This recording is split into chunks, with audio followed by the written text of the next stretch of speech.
Tina namin guys. Ay, gusto kong, sorry. Lagay ko siya sa box. Yan yung sinabi kong box na gagamitin ko. Hi berries! For today's video, maglilinis ako ng apartment namin.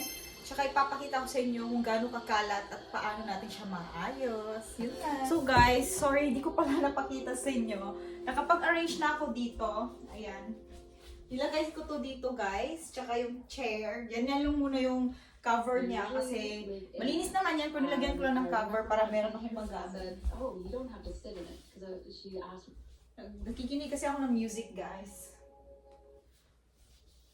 So ayan, ito yung tent ni Amelia tent. Ito yung maliit niyang house and kailangan ko tong hindi na to dito sa sala kasi makalat na siya tignan. Ilalagay ko to sa kwarto.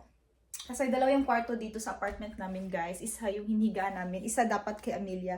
Pero ayaw niya pang matulog doon. Tumatabi pa siya sa amin. Wala naman yung problema. Kaya yung kwarto na yun is nilalagyan namin ng mga gamit na hindi na nagagamit. Tsaka bakit ko to ilalagay doon? Kasi gagawin ko na siyang playroom. Kasi ang daming laruan ni Amelia guys. But ayoko siyang laging maglaro. Pero gusto ko siya na meron siyang space sa mga gamit niya. Since marami nga siyang gamit. Mas marami pa sa akin. Ito guys, nandito to sa sala. Ito, nandito to sa sala guys, pero I think mas bagay to sa CR namin. Ito tour ko kayo sa CR namin. Wait lang guys, hindi ko alam kung anong unahin ko kasi yung kwarto sobrang kalat pa. Sobrang kalat pa, tapos i-arrange ko pa yung table ko. Papakita ko na lang sa inyo. So dito, sinet up ko na rin to guys. Diyan yung, parang meron kaming table dito. Yan, kwarto namin yan dyan, tsaka dito is CR. So, naglagay ako ng ganito, yung may picture namin. Tapos dito naman yung mga keys sa car or sa apartment. Tsaka ako na din yung nag-set up nito guys. Rice cooker, electric blender, microwave, tas bigas, tas dalawang stock ng bigas. And, ayan na nga. Marami pang lilinisin dyan. Dito tayo sa kwarto namin guys. So, meron kami isang kwarto dito kung saan dito din yung mga damit namin. Ayan, mga damit, clothes.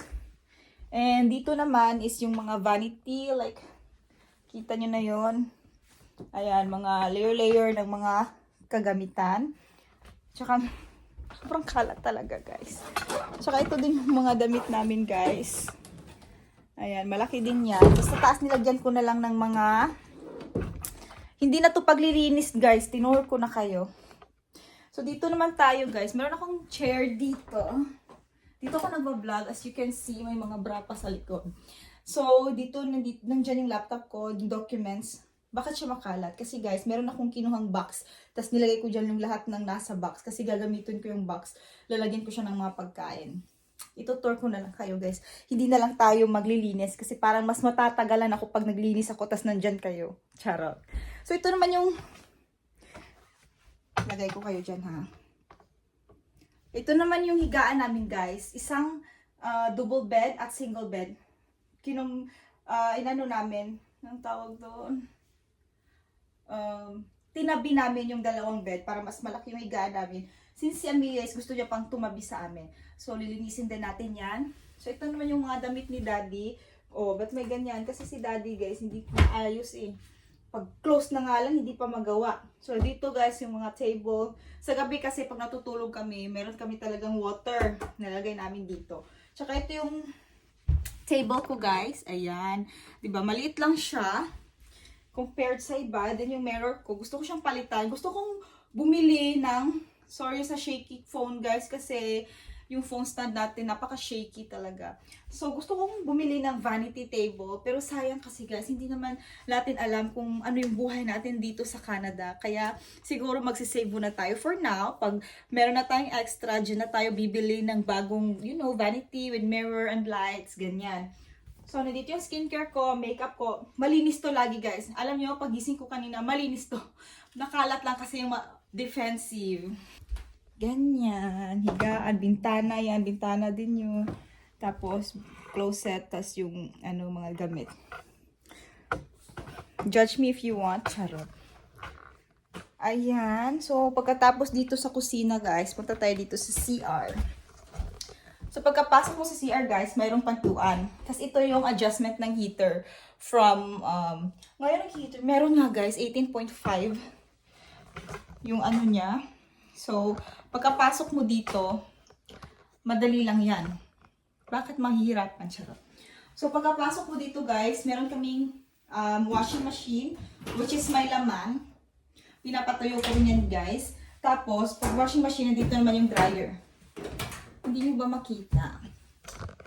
Ayan, ito yung dryer. So, maglalaba ka dito. Dito naman yung drying. Ikot-ikot yan siya dyan. Tapos dito mo yan siya patutuyuin. Tapos, ito naman, mga labahan namin. So, marami na kaming labahan kasi pagkatapos ng work guys, minsan busy. Or minsan pagkatapos ko sa work, pagka-uwi ko, kumakain ako guys ng rice, of course. And naglalaba ako. Nagpapaikot-ikot dyan. Tapos bago kami matulog ni Amelia, nagda-drying din ako. Para may time ako. Ginabukasan, dyan ko na siya fino-fold. Oh, bakit kailangan nyo pang malaman yun? Charot. So, yan yung time management na ginagawa namin dito, guys. So, yan. Meron akong isang basket dito. Kasi sometimes, gusto ko maglaba ng manual. Meron ding isa dito, white. Ayan. Hilig ako sa mga, you know, things. Ito yung downy namin, guys. La Persian. Gusto ko siya, guys, kasi white and mabango siya. Yung sabon pala namin is ito siya, guys. Ito yung sabon namin. So, isang ano talaga, kasi mas makakasave kami kung yan yung bibilhin namin compare sa mga galon-galon. Kasi yung mga galons, guys, is wala namang problema doon. Pero mas mura talaga at mas makakasave kami sa mga malalaki. Tapos, powder yun, guys, powder. Tsaka ito naman, guys, itong green, bakit kailangan i-explain lahat? Charot. So, itong green, guys, is lagayan namin yan ng mga bottles. Dito kasi sa Canada, kailangan mas makasave. Binili ko lang yan siya, guys. Ano kasi talaga yan? What do you call this? Ano talaga to, guys? Lagayan ng tanim. Plant-based. So, ginawa ko siyang lagayan ng mga bottles. Since ayaw ko yung mga bottles nandiyon sa kusina. Yung, alam mo yung lababo, ilalagay mo dyan sa gilid yung maraming bottles. No, I don't like that. So, kapag hindi na namin ginagamit yung mga bottles, open, throw the water, then put the bottles here. That's the rule. Meron din kaming ladder dito, guys. Iniwan to nung nakaraang tumira dito. And meron kaming carpet. Hindi ko muna ginagamit kasi nakakapagod mag-vacuum. Tapos sa baba nito, na mismong inaapakan ko is basement. At alam nyo ba yung basement, guys? Katabi lang ng basement nila. So meron silang hagdanan, meron din kami connected. Kaya hindi kami naglalagay masyado ng gamit sa ilalim. Sobrang daldal ko. Paulit-ulit tayo dito sa CR. Hindi na natatapos eh. Charot. So, dito naman sa CR, guys, dito kami naghihilamos. Alam nga naman, saan ba maghihilamos? Dito nagtututbrush. Dito yung bowl. Nakikita nyo ba? Tapos dito yung bathtub. Diyan sa Amelia nagsiswimming. Diyan ako Diyan ako guys. Alam mo yung maraming water, tapos nag-relax ka. Hindi ko na alam yung meaning. Huwag na natin yung isipin, guys. Sorry na. So, diyan ako. Malinis yun, guys. Lagi ko nililinis. Ito, bago din to. Bakit kailangan sabihin kung bago? So, feeling ko dumating na sila daddy, guys. So, ito yung, meron kasi kaming mirror dito. Ito yung gusto ko sa CR namin. Meron kaming mga, wait guys, pinapakinggan ko kasi kung ano yung nasa labas. Meron kaming mirror dito, which is para sa mga toothbrush. Ito yung facial wash ko. Ito naman yung mga sabon panglaba, ganyan. Like, hindi sabon panglaba na malaki. I mean, yung mga bar soap. Ito naman, bar soap na panglaba ng damit. So, ito naman guys, yung mga tissue, wipes, napkin, ganyan. Tapos dyan, mga body wash na hindi na nagagamit. So, ito naman, yung konti lang yung nilagay ko dito para minimalist lang. Charot.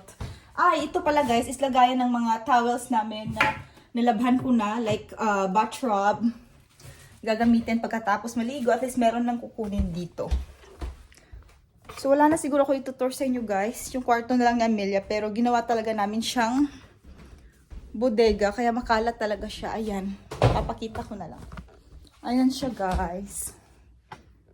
Maliit lang naman yan siya. Pero napaka-cozy niyan dyan. Meron din yung heater. Kasi yung heater namin dito sa sala is sira siya. So, let's check if daddy's home na.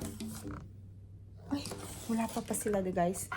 Ako lang mag-isa dito sa bahay, guys, kasi si Daddy nag-fishing. Si Amelia yung sumama sa akin kasi gusto niyang mag-picnic daw doon. So, ito naman yung kusina namin, guys. Ayan. So, ito yung kusina namin. Nandito yung mga plato namin. Ayan. Tapos, nandito naman yung mga baso namin. Kung makikita nyo pa ba dyan sa camera. Meron akong mga wine glass kasi I don't know. I don't know as a mother. Gusto ko ng wine glass. Tsaka, meron kami dito yung mga foods like olive oil, ketchup, pinakurat na suka, asin, ganyan. Tapos, nandito yung aming mga, anong tawag dyan sa Tagalog guys, hindi ko alam. Pero yung mga ahos, bombay, baka puya, charot. Tapos, magic sarap, yung mga condiments like mga lamas. Ano ba yung lamas sa Tagalog? Tsaka dito, naghuhugas. May space dito guys. Pasensya na sa baba ko kasi may basurahan. Itong space na to is dyan ka naghihiwa, 'di ba? Naghihiwa ng mga tapon mo dito kasi may basurahan sa baba. Tsaka pag nagluluto ka, nag-slice ka dito, diretso na dito yung luto mo. So, pasensya nyo na yung hindi to lutuan guys. Yung cooking area namin, pero sobrang ganda ng lutuan namin. Kasi siguro pag aalis kami dito, magagamit din yung bake guys kasi sobrang bago din ng ilalim. Pag alis kami dito, ibibenta namin to. Parang may pera guys, di ba? Mindset ba? Tapos, saan ba yung mga kutsara? Nandito lang siya guys.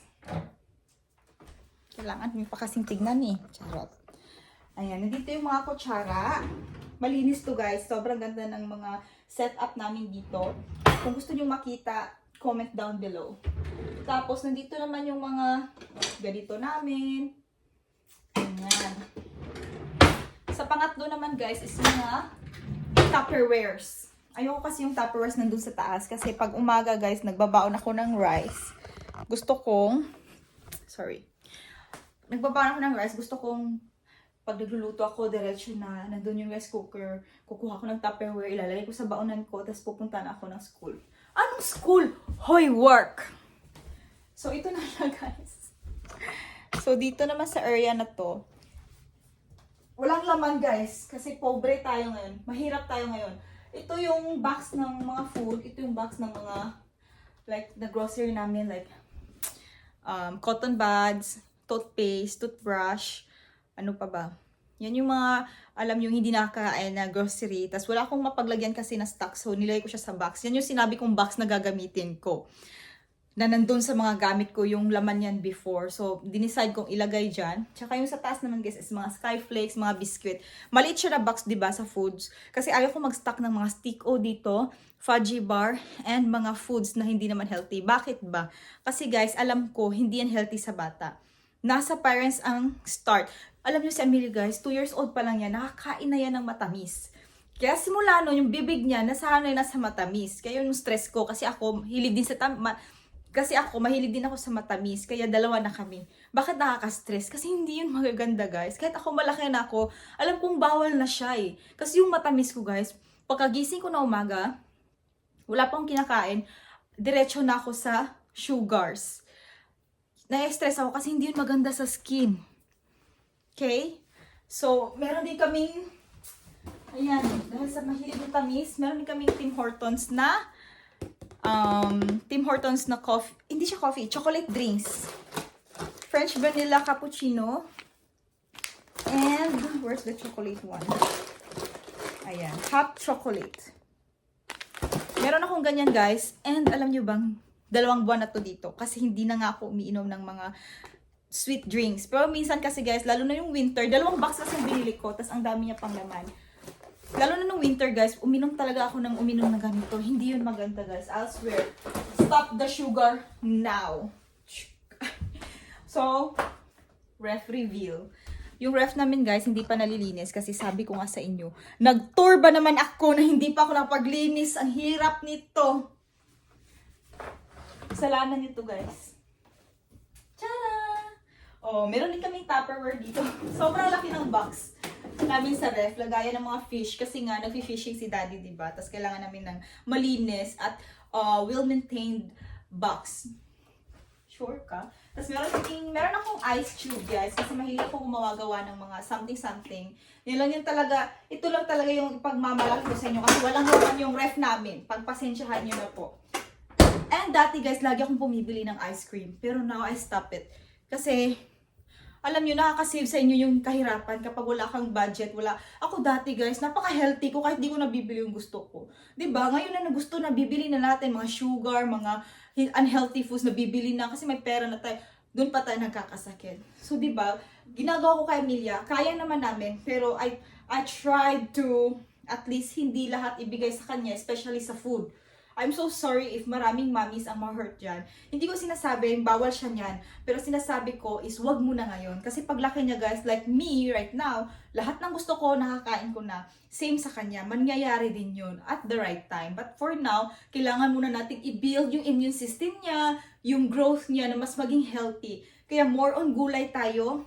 Yun yung pinapakain namin sa kanya. As much as possible, olive oil. Yan din yung isa sa pinaka-thankful ako na may kaya na ako kasi olive oil yung niluluto ko sa kanya lalo na pag prito. Kasi nga, guys, maganda at healthy yung olive oil sa mga bata. Ako dati hindi ko alam kung in-olive oil ba ako ni mama.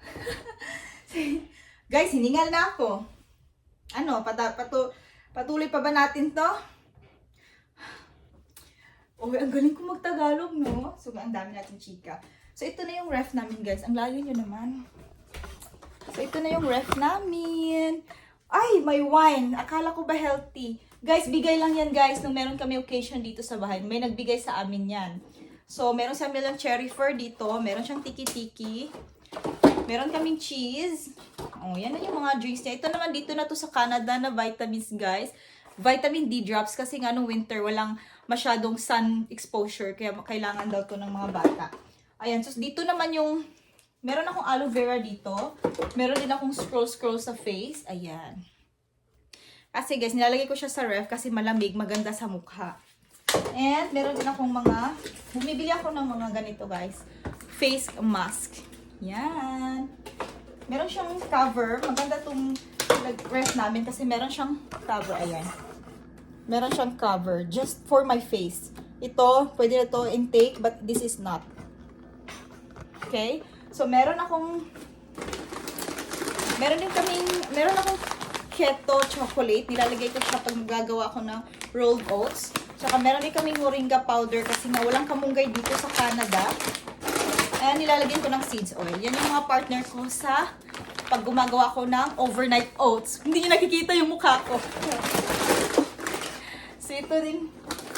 Ayan. Meron, as a Filipino, meron tayong UFC Filipino style sauce. Ayan. Tapos, sa malapitan, so yung layer na to, guys, is strictly for drinks only, like water, fresh milk. Ito yung fresh milk namin dito sa Canada. This one naman is for food. That one is for egg. And this is for the fruits only. Yung fruits namin is only lemon and apple.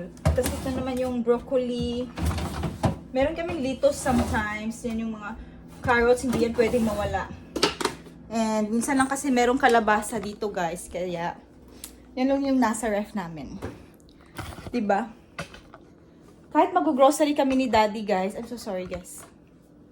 Kahit mag-grocery kami ni Daddy, yan pa rin yung yung bibilhin namin. Hindi ako, pero sometimes, guys, bumibili ako ng mga, yung mga box na juice. Kaya, umiinom din kasi ako, guys. Mahilig kasi talaga ako sa matamis. So, but as much as possible, nililesen ko na yung intake ni Amelia ng mga matatamis. Lalo na pag nag-fishing kami, guys. Ako, si Amelia, bumibili kami ng mga chocolate foods, ice cream. Kinakain namin doon sa fishing. Diba? Nadi-distract kami. Kaya, minsan naman, guys, gumagawa ko ng paraan. Gumagawa ako ng freshly squeezed orange juice. Ewan ko lang, guys, kasi si Amelia, ayaw niya pang kumain ng buo ng ganito. Kaya gumagawa ko ng orange juice, nilalagay ko sa bottle. Meron akong bottle, guys, nandito sa ref. Chika ko na lang sa inyo lahat, guys, ha? Wala na itong sikreto. Ito yung nilalagyan ko. Hinugasan ko lang siya. Pero after siguro ng last gamit ko, tatapon ko na yan. Nilagay ko sa ref para malamig siya agad kasi siguro bukas magpi-fishing na naman kami. So, gumagawa na lang ako ng paraan para healthy pa rin kaming dalawa ni Amelia. Since yung binibili naming orange guys is 2 kilo talaga. Ganyan kami karami bumili ng mga fruits. So, yun lang guys. Thank you for watching and I hope you like this video. Bye! Di man dahil lalim mag-vlog guys.